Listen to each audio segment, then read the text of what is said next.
Congo Kinshasa mbote boza tellement ebele ya kolanda magazine solo la plus ya mokolo lelo yango ebandi mbote ne bino. Matérialisation ya vision ya mokonzi ya mboka Félix Antoine Tshisekedi Tshilombo esengeli boye ke gouvernement azali déterminé pour résoudre problème ya sous-traitance na République démocratique du Congo. Boza ba détail na reportage ya Moïse Mbouye. Dirigé le directeur général Miguel Katemb, Kachal, autorité et régulation et sous-traitance dans le secteur privé dans la République démocratique du Congo, a recommandé auprès de Tenke Fungurumi Mining, publication dans 48 heures aux Kolanda, et la liste d'entreprises sous-traitantes. J'ai eu personnellement une conférence call avec l'actionnaire majoritaire du groupe CIMOC, qui est d'ailleurs... Je félicite pour son esprit d'ouverture et de collaboration. Le moment qui était attendu par les Congolais, le moment est arrivé. Nous sommes mis d'accord sur les recommandations qui seront faites au courant de la semaine des sous-traitants par secteur d'activité. Et nous nous sommes mis d'accord sur des grands marchés, entre autres l'excavation, la fourniture des réactifs, la construction et autres fournitures. Donc, quand je parle de ça, ce sont des biens et services qui font fonctionner la mine. C'est même ça la chaîne des valeurs. Que ça sera publié d'ici là. Et nous, en interne, nous avons fait un travail avec la Fédération des entreprises du Congo. Nous avons fait déjà un travail avec les autres corporations. Nous mettrons au devant les grands sous-traitants qui feront fonctionner la mine. Et sengeli boye bake mission ya ARSP ezali ko consister na ko planifier, ko contrôler, ko concevoir, pe ko proposer ba réforme en matière ya sous-traitance na secteur privé. Yo.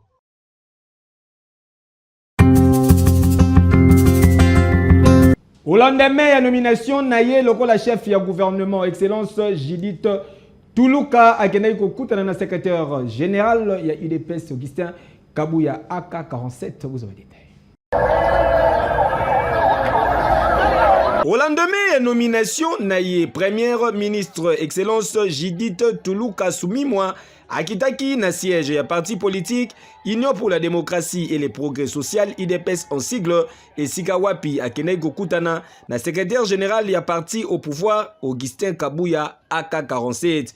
Après échange, na secrétaire général ya IDPS, les deux personnalités s'adressent qui brièvement na quelques membres de la Ligue des femmes ya parti présidentiel.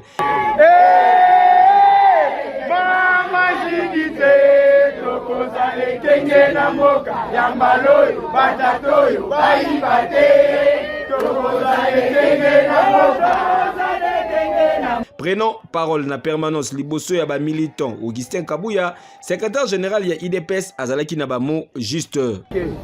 Naebisa kibino ke mokonzi ya boy tokozwaye. Wapi! Ibanga! Ewasala mo! Oyokana nanu. Naebisa kibino place oke. Soki boyoki mutu ayesu bino ke Félix Tshisekedi alingi de peste azandoki. Oui. Naebisa kibino yango. Oui. Naebisa kibino ke mokonzi ya mboka ata bato bandimite. Makambo asali mpona biso bato ya IDPS mokonzi moko atikala kosala mpona parti na ye. Ebele ntango na bandaki koyebisa bino awa soki babimi na sa banzetu kuna balobi Kabuya musala na ekaka kokosa biso. Elo premier ministre ye onde.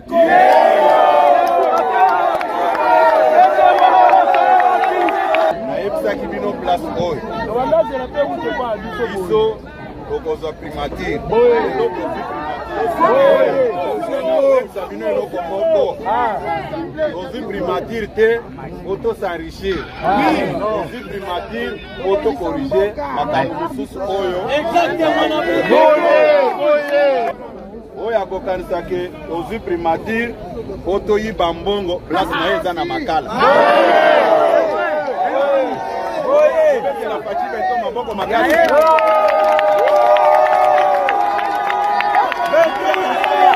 Pona ko rendre ascenseur na source ya pouvoir na ye avant ya kobanda musala sur place, Premier ministre Judith Tuluka a remercié le président de la République, son excellence Félix Antoine Tshisekedi Tshilombo pour na choix porté en sa personne pe a exprimé qui engagement na ye pour na ko travailler na intégrité nyonso pour na ko stimuler développement de la République démocratique du Congo.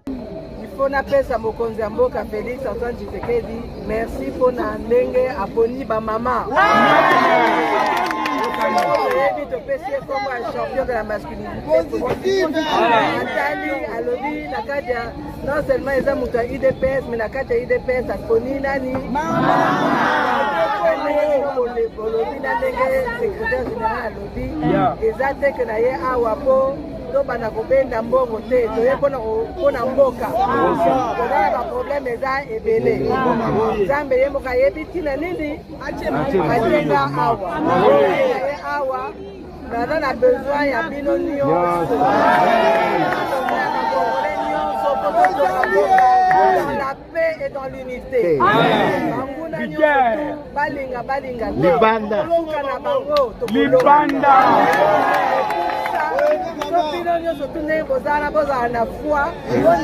c'est pas facile. Merci. Sacrifice pe kozala. Ko banda sacrifice banda kala. Et ko continuer pendant parce que ça te que kaka na yeka mbala moko baka mekonga ni. Ça bon côté mais ensemble. Chef du gouvernement a promis qu'il travailler pour l'intérêt de la nation et non pour l'intérêt personnel.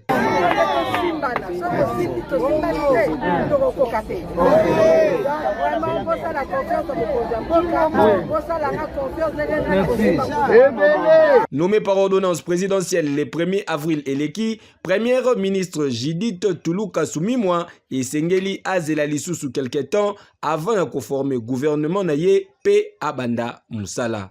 Yekeyo! Nomination ya chef ya gouvernement ezali suscité ba question pe ba réaction de part d'autres classes politiques ba réagir pour na kutali sabou.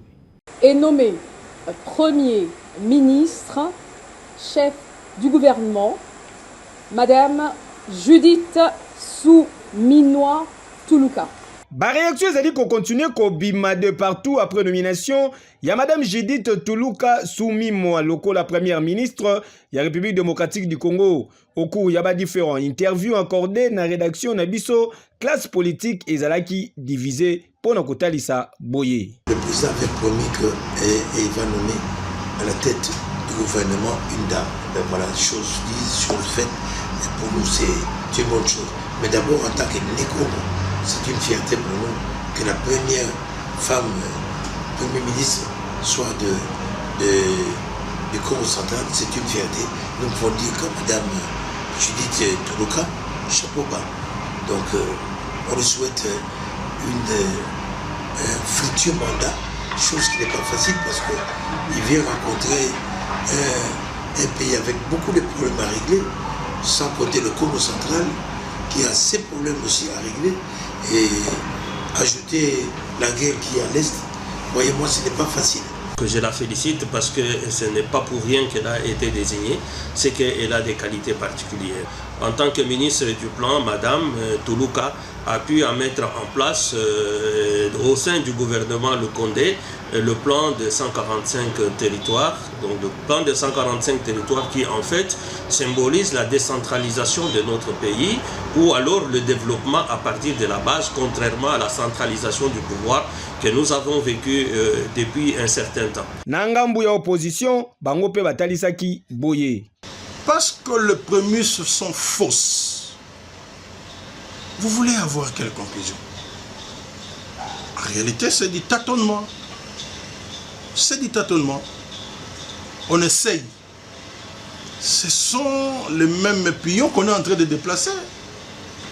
C'est le système. Qu'est-ce qui a changé? Il faut de la rupture. Nous n'attendons rien de ce gouvernement et il n'y aura rien.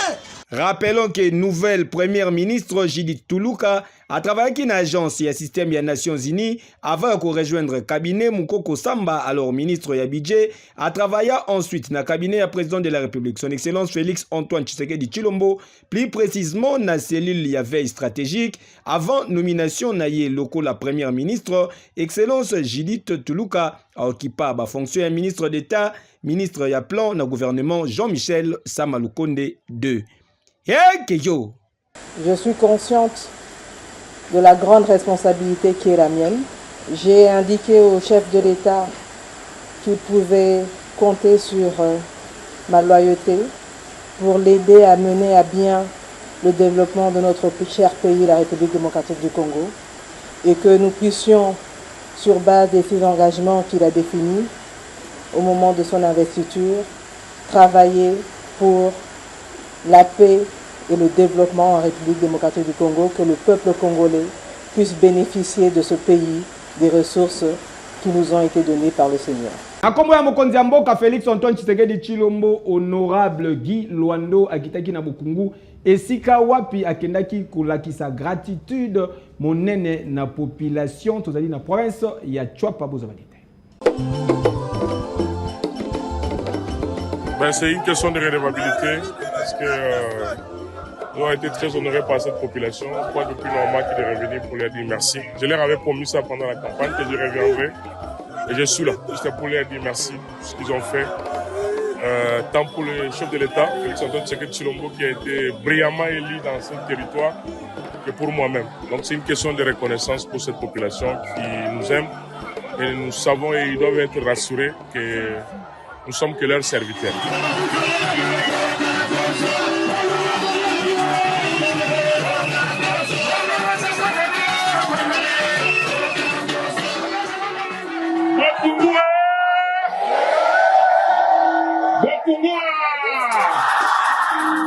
Population de Koni, ils ont un niveau provincial, ils ont un niveau national, et dans mon congénabiso, Oyo tobena affectueusement Fatime. Bongo na ye ipe na ba remerciement na ye. Alobi lieutenant nangai ministre d'État. Donc tozaki na elobi na conseil des ministres. Alobi yo kende lokola moto ya dai ko annoncer lokola Jean-Baptiste. Loba Jean-Baptiste. Alobi yo kende oyo bisabana bokungu ngai na monaki ba résultat ya seni. Loba résultat ya seni. Alobi ngai na monaki ndenge bokungu evotaki ngai. Loba ndenge bokungu evotaki ngai. Pe alobi na ngai mwana na ngai Kilondo esika ozali kokende kuna yebisa bilenge, yebisa ba mama, yebisa ba papa ya bokungu ya solo bakotisi ngai nyongo. Bongo nyongo wana yo loko ozali molobeli na bango yo kende bayebisa yo nini bango balingi.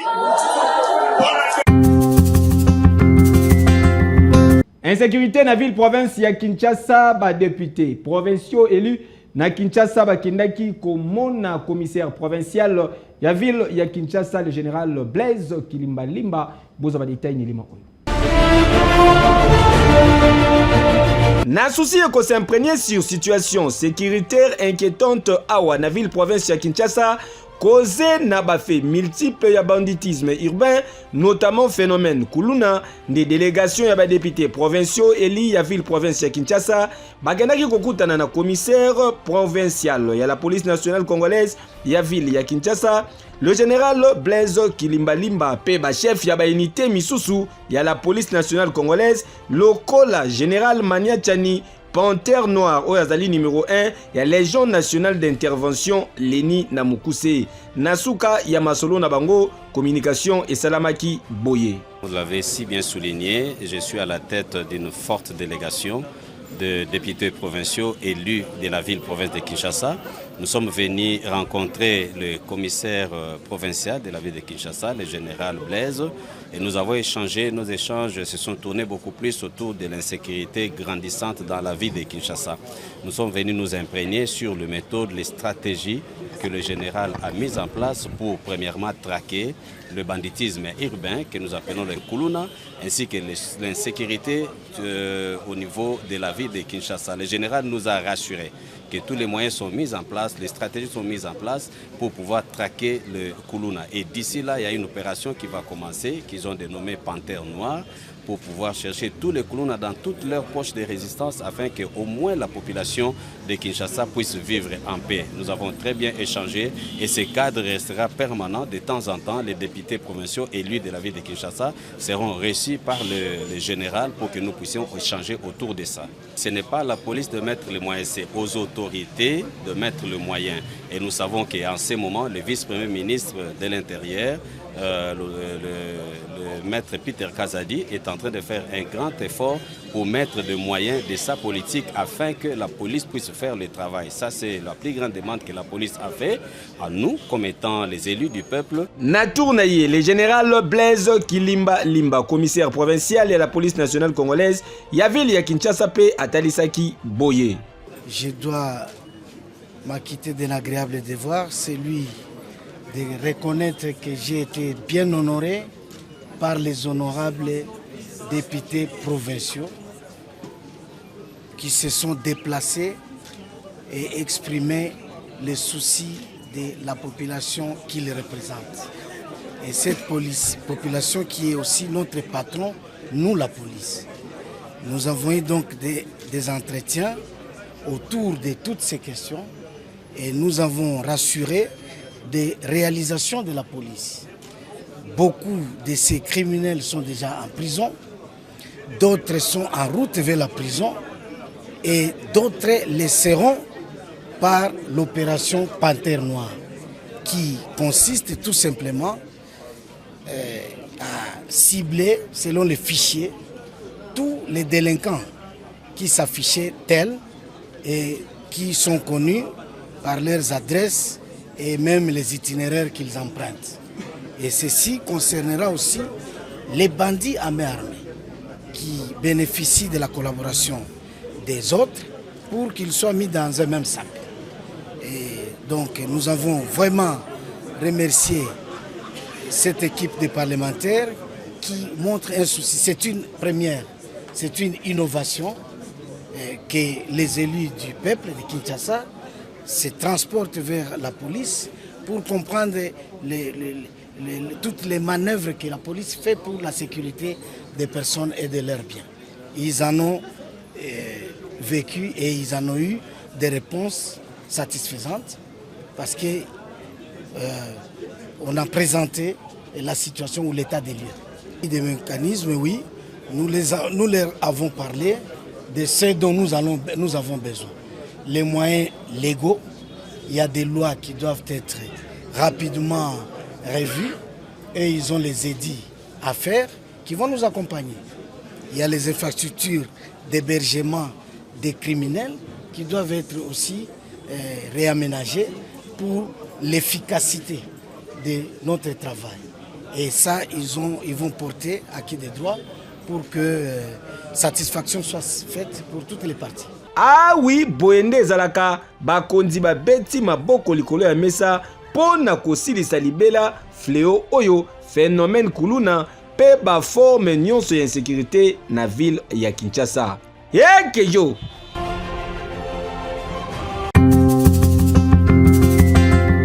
Salite zongi lisusu na rond-point Willery, la police et assainissement et kitaki kuna ba keko bengana ba marché et pirate Jordan Kanza pour le détail.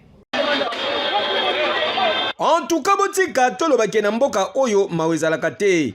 Tozali awa na rond-point Willery bisika wapi lobeleki tolegisaki bino modèle hôtel de ville et bongisaki rond-point oyo kasi lelo botala bino moko ndenge bawenze ezongi awa ba marché pirate et botami lisusu rond-point Wileri ezongeli salite na yango pende justifié présence ya belema ya escadron ya assainissement ya ville province ya Kinshasa oyo kumba makana le major Rémi Kanza Malalaise bango baye ko panza ba marché pirate oyo nyonso pe kozongisa ordre sur instruction ya commandant ya ville ya Kinshasa le général Blaise Kilimbalimba.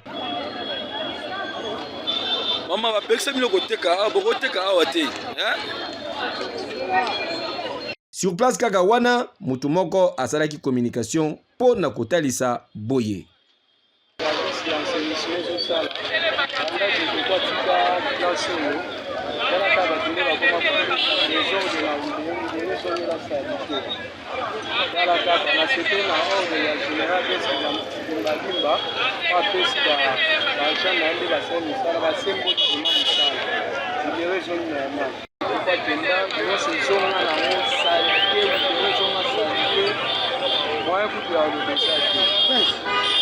Ah oui, escadron et assainissement ya ville province ya Kinshasa Musala Kitoko bo lembate tikin bo peto et kokoma réalité pe palpable bisika nyonso boende zalaka.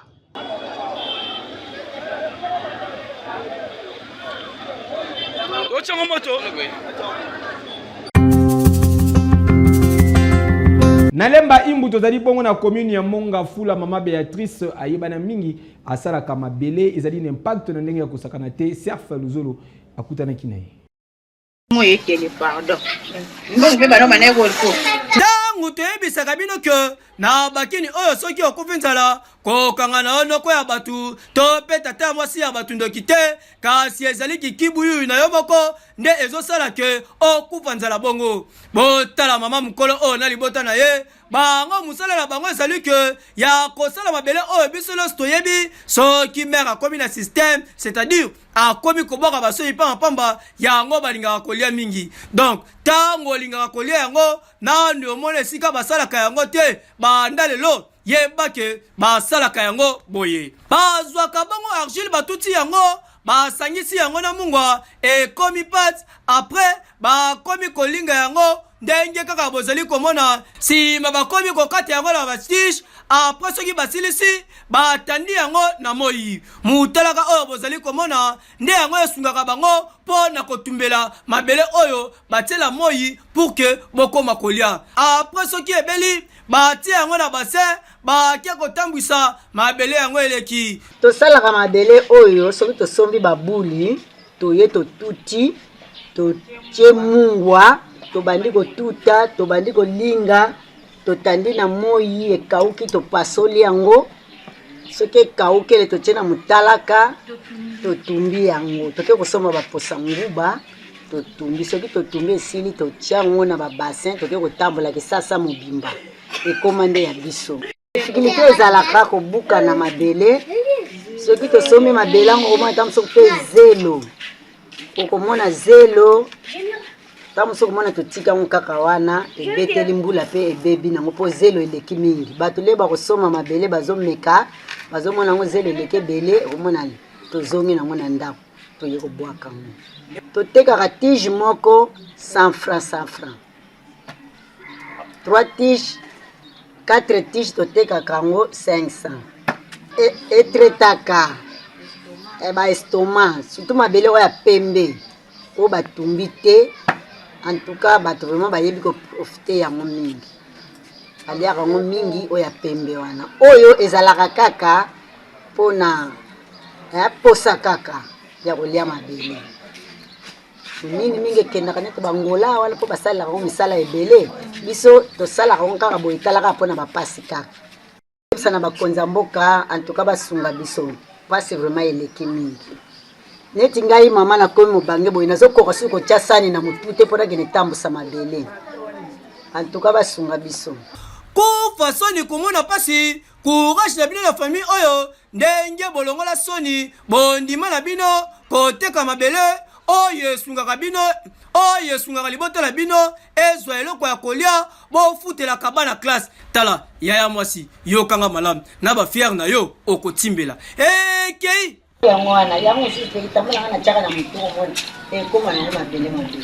Merci pour la confiance et fidélité. Vous avez tellement ébélé. Yakolanda solo la plus Yamukula lelo bopesa. Merci na papa na 4B. Beni Lola Azalaki na sima caméra bondi. Mvukulu na régie finale Bama Tabakita. Babal Kolamabele ngai na préféré bino. Tukutani lobi.